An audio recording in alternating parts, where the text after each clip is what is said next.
All right, welcome to the deep dive. You know how it works? We take something you're trying to understand, really dig in, and pull out the key takeaways to get you well informed, fast, and hopefully with some fun surprises along the way. Today we've got something pretty interesting to unpack. Our listener, who we call the learner, has sent us a whole bunch of material from a Kingdom Leadership training session. Seems it was led by someone called Brother John back on March 19th, 2025.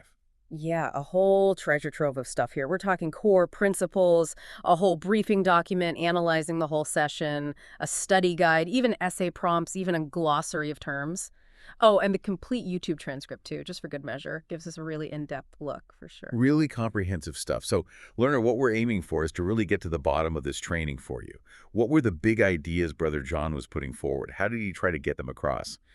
And most importantly, what can you actually take away from this, regardless of the whole spiritual context? Think of Yeah. it like extracting universal principles for personal growth and leadership, that kind of thing. Exactly.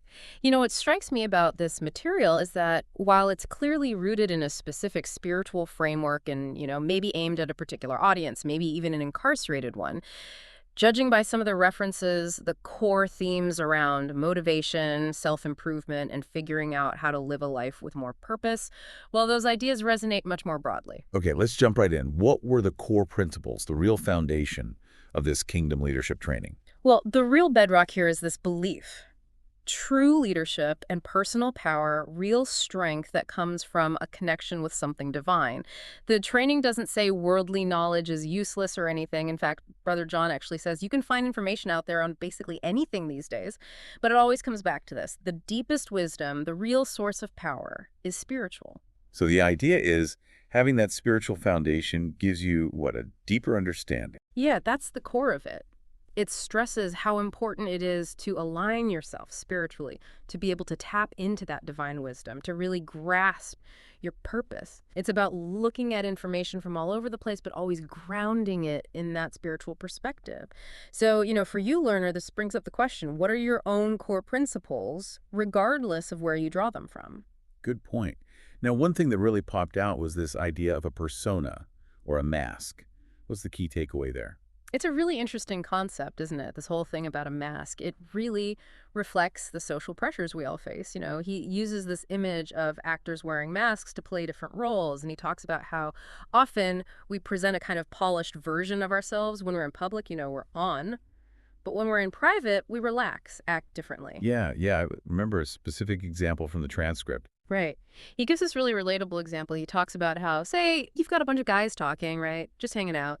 But then, say, a woman walks in or someone in a position of authority, the conversation would likely change. People adjust, put on that mask, depending on who's around in the situation. We've all been there, right? Totally.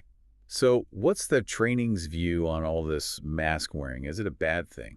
Well, it really emphasizes striving for authenticity. It's not about being perfect, but about minimizing the difference between that public mask and who you really are. Like Brother John says, the person we want to be is person who we should be at all times.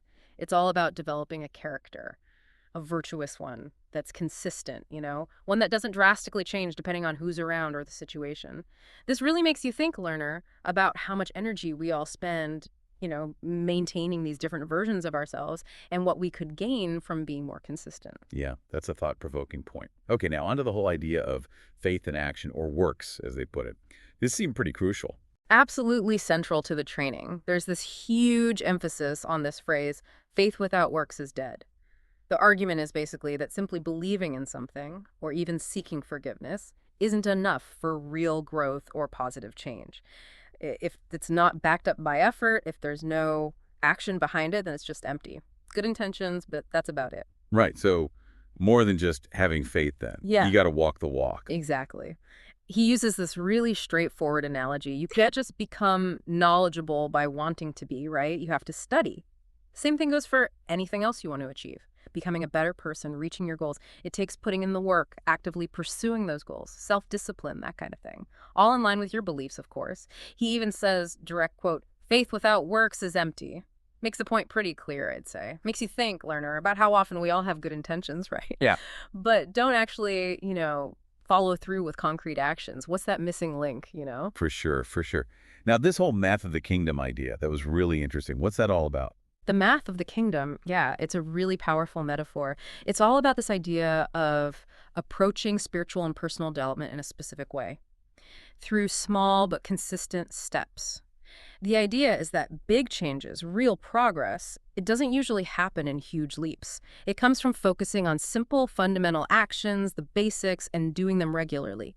Now, this idea of small, consistent steps, it's actually a really powerful principle, even in behavioral science. Think about learning a language, right? Those short, daily practice sessions, they're way more effective than cramming every now and then.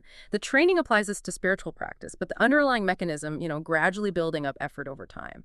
That's universal. It applies to any long-term goal, really. Got it. So what kind of actions are we talking about here? Specific things?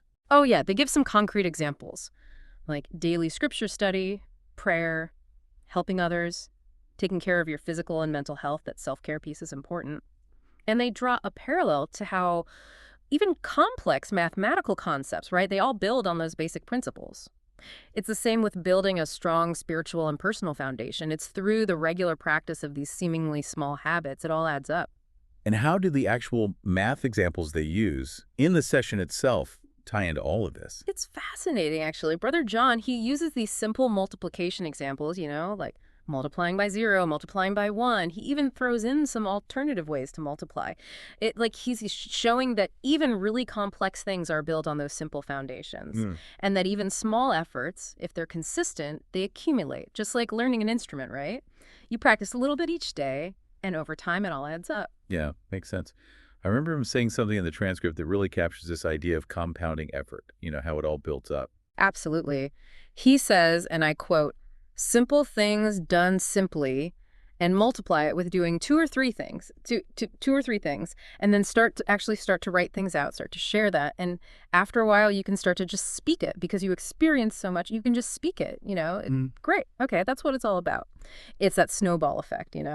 Those small, consistent actions, they lead to mastery over time.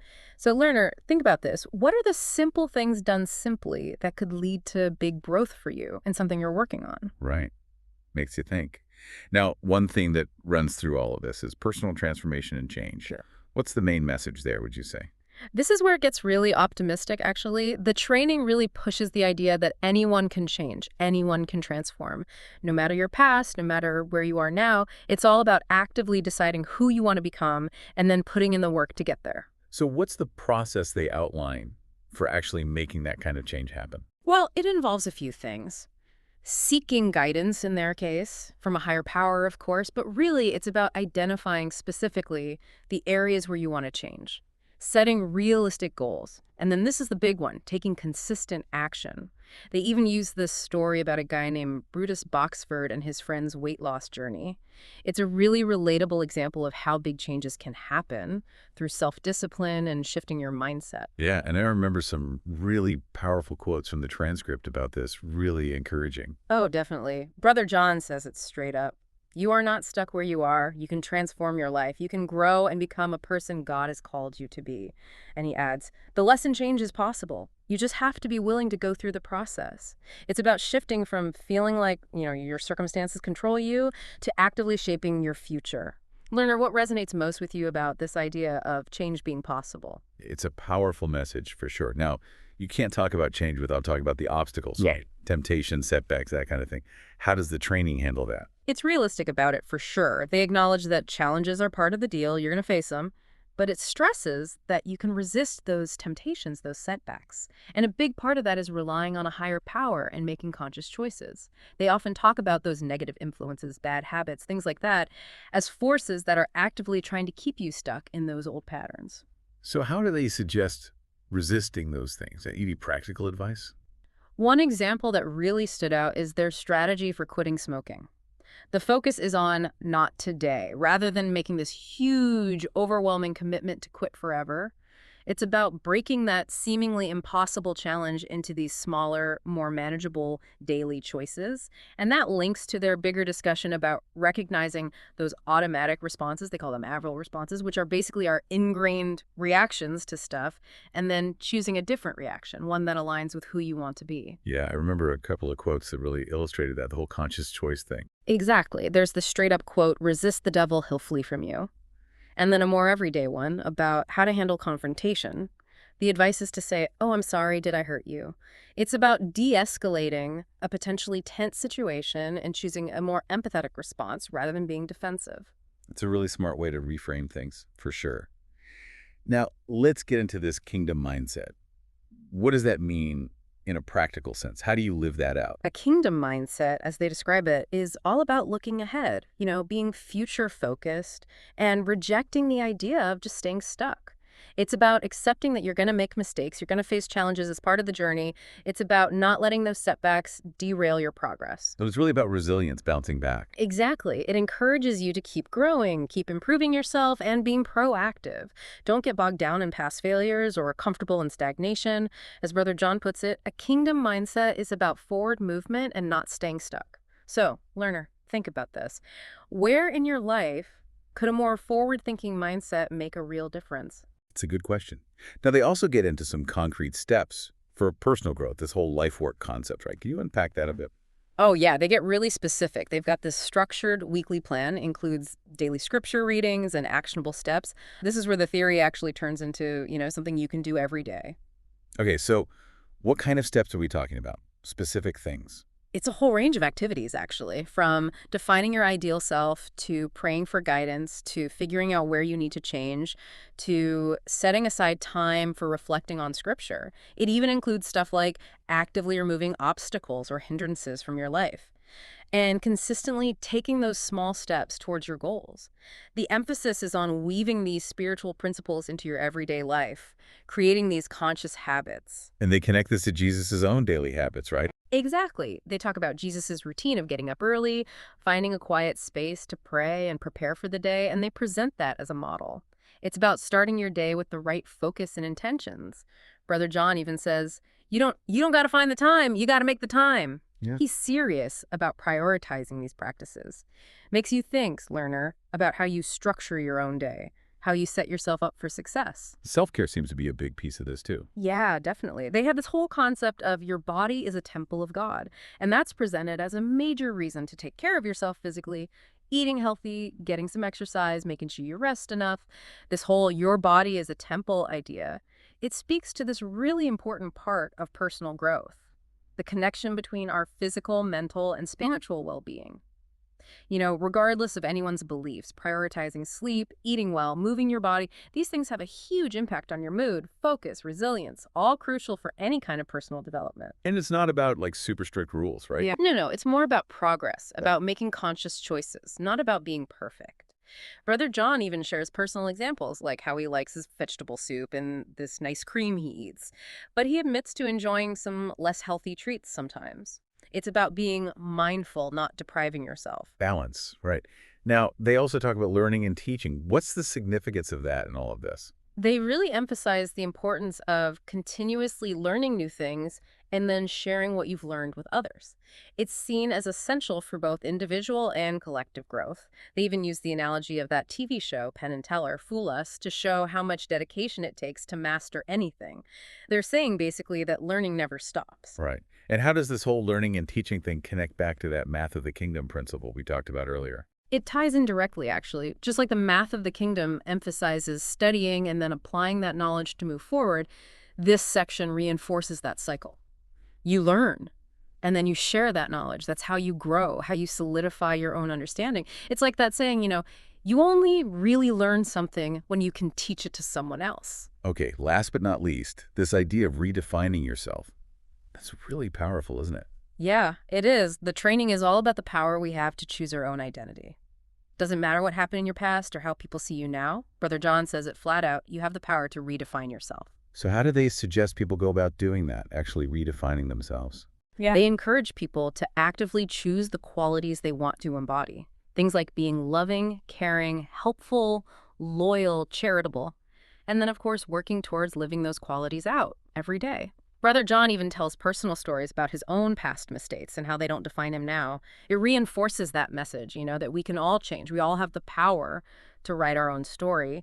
Learner, this whole idea of consciously choosing your identity, that's something worth really thinking about, isn't it? It really is. Yeah. So to wrap up our deep dive into this kingdom leadership training, what are the big takeaways? What do we want the learner to walk away with? Well, the core of it is this. Having that spiritual foundation as a source of strength and guidance. It's about being authentic, about closing the gap between who we are in public and who we are in private. And it emphasizes that belief alone isn't enough. You got to take action. It's got to be consistent action towards those goals you set. The Math of the Kingdom gives us a framework for achieving real growth through those persistent, even if small, efforts.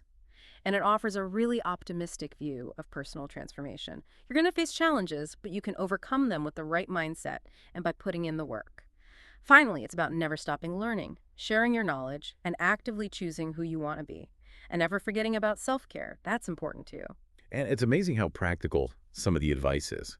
Like that structured weekly plan with the action steps laid out, or the not today approach to dealing with those big temptations. This is stuff anyone can adapt. Whatever your beliefs, whatever your background, there's something here to help you on your journey. Yeah, it goes beyond theory and gives you actual strategies for making real changes. So learner, here's something to think about. What's one small, doable step you can take today that will move you closer to the person you want to become? Remember that Math of the Kingdom idea. Those consistent, simple actions can be the beginning of something huge. It really can. We encourage you to sit with that learner, and if this deep dive sparked any more thoughts, any questions, we'd love to hear them. We're always up for continuing the conversation, exploring these ideas further.